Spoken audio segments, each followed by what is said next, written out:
ہوگا.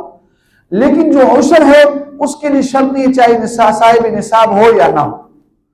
اسی طرح عشر زکوٰۃ سال میں ایک مرتبہ ادا کرنا ہوتا ہے. عشر جو ہے نا پیداوار پہ ہوتا ہے، اگر 2 مرتبہ فصل آ گیا تو 2 مرتبہ بھی ادا کرے گا. چونکہ عشر زمین کے پیداوار سے ہوتا ہے، اس کا تعلق زمین سے ہوتا ہے، اس لیے نابالغ بچے کی زمین سے بھی جو پیداوار نکلتی ہے اس پر بھی جو ہے عشر واجب ہوگا، اور مجنون پر بھی عشر واجب ہوگا، جبکہ زکوٰۃ مجنون اور نابالغ پر واجب نہیں ہوتے.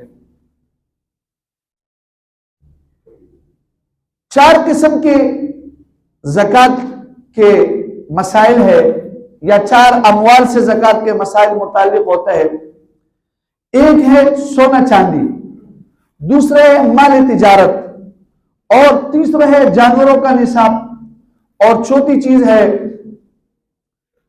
زمین کی پیداوار.